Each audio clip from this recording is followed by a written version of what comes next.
Good morning friends, இது உங்கள் friends police academy. Daily கண்டஸ்ட்டில் இன்றைக்கி என்ன பார்க்க போகணும்னு பார்த்தீங்கன்னா அக்டோபர் 18, 2025 சனிக்கிழமை கண்டஸ்ட் பார்க்க போகிறோம். இதுக்கு முன்னாடி நம்ம டெய்லி கண்டஸ்ட் அப்லோட் பண்ணியிருக்கோம். பார்க்காதவங்க பார்த்து தெரிஞ்சுக்கோங்க. அது மட்டும் இல்லாமல் நம்ம சேனல் வந்து சப்ஸ்கிரைப் பண்ணி சப்போர்ட் பண்ணுங்கள். முடிஞ்சளவு உங்கள் ஃப்ரெண்ட்ஸ்லாம் ஷேர் பண்ணுங்கள். நம்மளோட ஃப்ரெண்ட்ஸ் போலீஸ் அகாடமி அப்படின்ற டெலிகிராம் சேனல் ஜாயின் பண்ணிக்கோங்க. இம்பார்ட்டன்ட் அப்டேட்ஸ்லாம் ஒன்று கிடைக்கும். சரிங்களா? அதுக்கு முன்னாடி வந்து நம்ம பயிற்சி மையம் சார்பில் வந்து பார்த்திங்கன்னா 2ஆம் நிலை காவல் தேர்வுக்காக psychology and maths test batch வந்து பார்த்திங்கன்னா தொடங்கியிருக்கோம். டார்கெட் 20 அப்படின்ற பேஜில் தொடங்கியிருக்கோம்.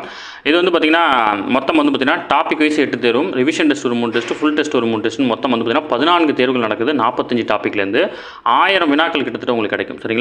அக்டோபர் 21ஆம் தேதி வந்து பார்த்தீங்கன்னா இந்த தேர்வான தொடங்கிறதுக்கு விருப்பமுள்ள மாணவர்கள் இமீடியட்டாக ஜாயின் பண்ணிக்கோங்க.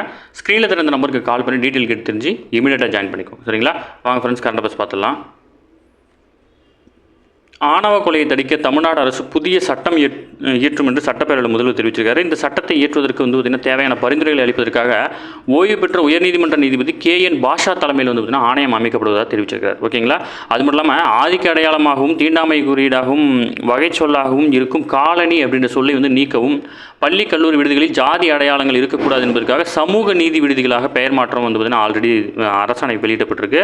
அடுத்த வந்து பிரதமர் நரேந்திர மோடி அண்மையில் சந்தித்த போது ஆதி திராவிடர் மற்றும் பழங்குடியினர் பட்டியலில் உள்ள ஜாதி பெயர்களின் இறுதி எழுத்து முடிவினை இன் என்பதற்கு பதிலாக இர் என விகுதி மாற்றம் செய்து அந்த சமூக மக்களுக்கு உரிய மரியாதை கிடைக்க வழிவகை செய்யும் உரிய சட்டம் இயற்ற மத்திய அரசு விரைவில் நடவடிக்கை எடுக்க வேண்டும் கோரிக்கை விடுச்சிருக்கிறதா சொல்லியிருக்கார். அதாவது இப்போ நீங்கள் எக்ஸாம்பிளுக்கு இவன் அப்படின்ற வார்த்தையில் இன் விகுதி இருக்கு இல்லையா, கடைசியில் அதை வந்து இருன்னு மாற்றிட்டோம் அப்படின்னா இவர் அப்படின்னு விடும் இல்லையா. அதனால் அந்த ஜாதி பெயர்களில் பின்னாடி இவன் அப்படின்னு இருந்துச்சு, இன் அப்படின்னு இருந்துச்சுன்னா அதை இருராக மாற்றணும் அப்படின்னு சொல்லிட்டு கோரிக்கை விடுத்திருக்கிறார். சரிங்களா? அடுத்தது புகழ்பெற்ற பிராங்க்பர்ட் புத்தக திருவிழா வந்து பார்த்திங்கன்னா ஜெர்மனியில் வந்து பார்த்திங்கன்னா கடந்த புதன்கிழமை தொடங்கிச்சு.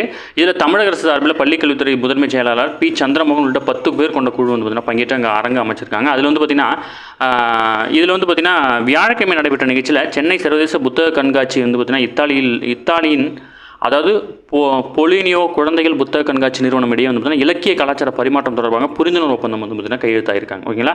அதேமாதிரி வந்து பார்த்தீங்கன்னா இந்த இத்தாலியை சேர்ந்த இந்த நிறுவனத்துக்கு வந்து பார்த்திங்கன்னா நம்ம நாட்டுடைய புத்தகங்கள், பாரம்பரிய புத்தகங்களை வந்து பார்த்திங்கன்னா நம்ம வழங்க முடியும், அவங்களும் நமக்கு வழங்க முடியும். அவங்களுடைய புத்தக கண்காட்சி அவங்க எங்கே தனியாக போட்டாங்க அப்படின்னா நம்மளுடைய புக்ஸ் எல்லாம் வந்து பார்த்திங்கன்னா அங்கே பார்வைக்கு வைப்பாங்க. சரிங்களா? அடுத்து ககன்யான் திட்டம் 2027 விண்வெளிக்கு மனிதர்களை அனுப்பும் இஸ்ரோ வந்து பார்த்திங்கன்னா தீவிரமாக இருக்குன்னு வந்து பார்த்திங்கன்னா இஸ்ரோட தலைவர் சொல்லியிருக்காரு. விண்வெளிக்கு மனிதர்களை அனுப்பக்கூடிய இந்தியாவின் கனவு திட்டமான ககன்யான் திட்டத்தை 2027க்குள் வந்து பார்த்திங்கன்னா செயல்படுத்த இஸ்ரோ தீவிரம் காட்டி வருவதாக வந்து பார்த்திங்கன்னா அதன் தலைவரான V. நாராயணன் தெரிவிச்சிருக்கிறார். ஓகேங்களா? மற்றதெல்லாம் நம்ம ரெகுலராக பார்க்குறதாம்ப்பா, அதனால தான் அப்படியே ஷார்ட்டாக என்ன அதை மட்டும் சொல்லியிருக்கேன். அடுத்தது வந்து பார்த்தீங்கன்னா 2 ஆண்டுகளுக்கு பிறகு காசாவில் வந்து இஸ்ரேலில் தீமழை பொழிவு நிறுத்தப்பட்டிருக்கிறது. செப்டம்பர் மாதம் 29 அமெரிக்க அதிபர் டொனால்ட் ட்ரம்ப் அறிவித்த 20 அம்ச அமைதிக்கான திட்டத்தில் வந்து பார்த்தீங்கன்னா எகிப்தில் நடந்த பேச்சுவார்த்தையில் 2 தரப்பும் ஏற்றுக்கொண்டிருப்பது வந்து பார்த்தீங்கன்னா இப்போதைக்கு வந்து பார்த்தீங்கன்னா அமைதியை மீட்டெடுத்திருக்கு. ஓகேங்களா? அப்போ வந்து பார்த்தீங்கன்னா இந்த காசா இஸ்ரேலிடையே வந்து பார்த்தீங்கன்னா இந்த போரை நிறுத்துறதுக்காக வந்து பார்த்தீங்கன்னா 20 அம்ச திட்டத்தை பரிந்துரைத்தவர் யார் அப்படின்னா டொனால்ட் ட்ரம்ப். ஓகேங்களா? நீங்கள் 20 அம்ச திட்டம்னோடனே வந்து பார்த்தீங்கன்னா இந்தியாவுக்குன்னு யோசிக்கக்கூடாது, இப்போ ரீசெண்டாக கேட்குறாங்களா அப்படின்ற மாதிரி படித்து பார்த்துக்கணும். சரிங்களா? இதெல்லாம் கரண்ட் அஃபேர்ஸ் கொஸ்டின். அடுத்தது வந்து பார்த்திங்கன்னா மகாராஷ்டிரா மாநிலம் நாசிக்கில் தேஜஸ் MK-1A இலகுரக போர் விமானங்கள் உற்பத்தியை வந்து பார்த்திங்கன்னா வெள்ளிக்கிழமை வந்து பார்த்திங்கன்னா ராஜ்நாத் சிங் அவர்கள் தொடங்கி வச்சிருக்காரு. தேஜஸ் போர் விமானங்கள் தயாரிப்பதன் பிரிவை தொடங்கியதன் மூலம் ஹிந்துஸ்தான் ஏரோநாட்டிக்கல் நிறுவனம் வந்து பார்த்திங்கன்னா 24 இலகுரக போர் விமானங்களை வந்து பார்த்திங்கன்னா தயாரிக்கிறாங்க. ஓகேங்களா?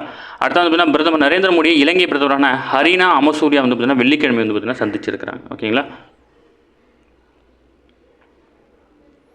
அடுத்து வந்து பார்த்திங்கன்னா 17 வயதுக்குட்பட்ட மகளிருக்கான ஆசிய கோப்பை கால்பந்து போட்டிக்கு வந்து பார்த்திங்கன்னா இந்தியா முதல் முறையாக தகுதி பெற்றிருக்கு. ஓகேங்களா?